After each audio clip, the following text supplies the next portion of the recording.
Om Swastiastu. Assalamualaikum warahmatullahi wabarakatuh. Salam sejahtera bagi kita semua. Shalom, Namo Buddhaya, salam kebajikan, Rahayu. Sahabat beragama yang saya muliakan. Moderasi beragama adalah cara beragama jalan tengah. Artinya, dalam menjalankan ajaran agama, kita tidak boleh ekstrim dan berlebih-lebihan. Sudah saatnya umat beragama untuk bersama-sama membangkitkan semangat persaudaraan untuk membangun kerukunan dalam masyarakat dengan meninggalkan paham ekstrim dan berlebihan dalam menjalankan keyakinan agamanya. Kali ini, para Sri Kandi, penyuluh agama bersuara tentang moderasi beragama. Simak video ini sampai tuntas. Namo Buddhaya. Indonesia merupakan negara multikultural dengan jumlah penduduk, etnis, suku, bahasa, pulau, dan agama yang lebih banyak dibandingkan negara lainnya. Dengan demikian tentu potensi untuk terjadinya konflik SARA sangat memungkinkan. Tetapi hal ini bisa dikendalikan jika kita semua warga negara Indonesia mampu menerapkan ajaran agamanya dengan baik dan benar. Karena agama mengajarkan kebenaran dan kebaikan. Dengan moderasi beragama atau tidak menjalankan agama secara ekstrim akan memunculkan rasa saling menghormati, saling menghargai perbedaan agama satu dan yang lainnya. Bahkan tentu bukan hanya agama, tetapi termasuk menghargai perbedaan suku, ras, dan antar golongan.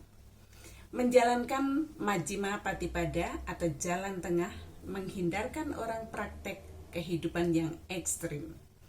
Dengan moderasi beragama akan meningkatkan kerukunan, sehingga Indonesia tumbuh, Indonesia tangguh. Namo Buddhaya. Shalom Bapak Ibu dan salam sehat selalu. Berbicara tentang moderasi beragama tentu sangat berkaitan dengan terciptanya kerukunan antar umat beragama.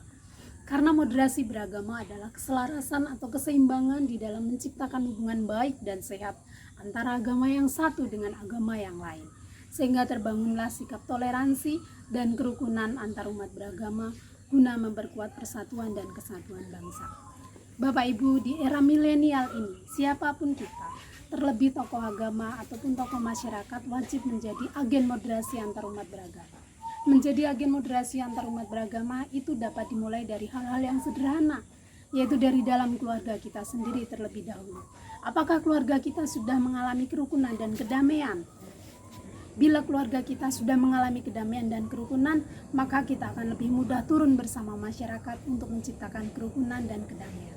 Untuk itu, akhir kata saya Teresia Ari Sukarni mengucapkan terima kasih dan salam sehat selalu.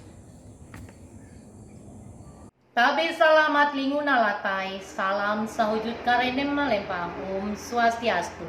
Indonesia adalah bangsa yang majemuk, yang terdiri dari banyak suku, adat, budaya, dan agama yang berbeda. Itu akan memungkinkan terjadinya multi-konflik bila tidak dikelola dengan baik melalui moderasi agama.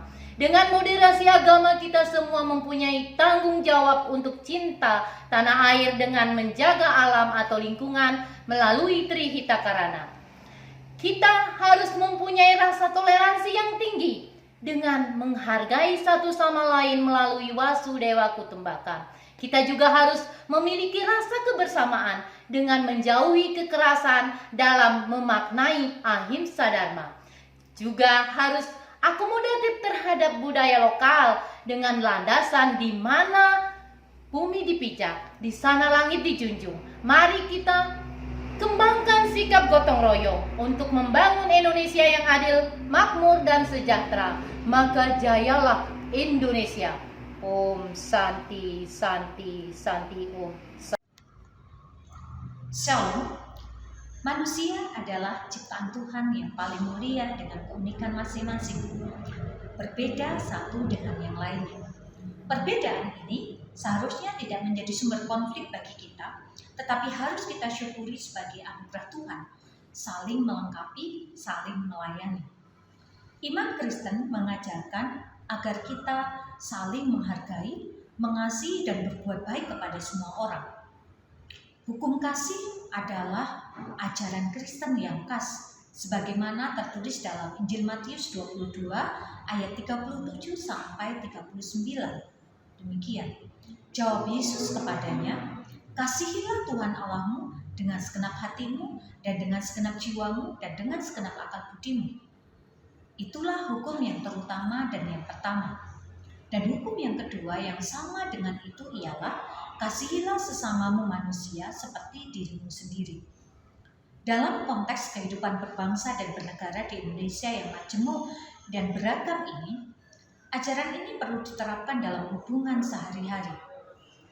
Mengasihi sesama dalam segala perbedaan yang dimiliki, termasuk perbedaan agama dan keyakinan yang dianutnya. Dengan kasih yang tanpa syarat, sebagaimana yang telah Tuhan teladankan, maka akan tercipta kehidupan yang harmonis dan penuh damai. Indonesia rukun, tentram, dan sejahtera. Tuhan memberkati kita semuanya. Warahmatullahi wabarakatuh. Selamat pagi, salam sejahtera untuk kita semua. Moderasi menurut Islam adalah sebuah pandangan atau sikap yang mengedepankan pertengahan dalam mengambil sikap terhadap disparitas atau perbedaan yang ada di masyarakat. Islam mengajarkan sikap saling menghormati, toleransi, menjunjung tinggi nilai-nilai kemanusiaan dan keadaban. Berbicara tentang moderasi beragama, di Maluku khususnya kota Ambon dan sekitarnya dengan beragam etnis, suku, ras dan agama, tidak berlebih jika Ambon dijadikan sebagai kota percontohan bagaimana moderasi beragama diekspresikan. Ambon dulu pernah terpuruk akibat konflik sosial keagamaan di tahun 1999 sampai tahun 2002 yang sempat dicatat sejarah sebagai konflik terpahit di Indonesia. Dan salah satu cara penyelesaian konflik tersebut, khususnya kota Ambon, adalah melalui pendekatan kearifan lokal, yaitu pela dan gandong.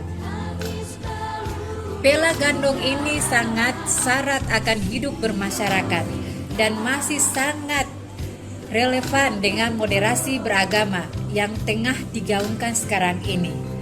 Dengan merawat warisan budaya, diharapkan generasi di masa akan datang masih bisa dapat bagaimana sebenarnya hidup rukun dan harmonis dengan berbagai macam masyarakat yang terdapat perbedaan golongan, suku, ras, dan agama. Mungkin itu saja dari saya. Semoga dapat bermanfaat. Assalamualaikum warahmatullahi wabarakatuh. Selamat siang, salam sejahtera untuk kita semua. Ali Rasa, Lita Rasa. Itulah tadi para Sri Kandi penyuluh agama bersuara tentang moderasi beragama. Yang pada intinya kewajiban setiap insan beragama adalah meyakini tafsir kebenaran yang dianutnya, seraya tetap memberikan ruang tafsir kebenaran yang diyakini oleh orang lain. Moderasi beragama dimaksudkan agar setiap orang dalam menjalankan ajaran-ajaran agamanya tidak ekstrim dan tidak berlebih-lebihan. Yang artinya kita harus menjadi moderat dalam beragama, yaitu menjalankan ajaran agama yang kita yakini dengan baik dan benar, dengan menghormati dan tidak mengganggu orang lain yang memiliki keyakinan yang berbeda.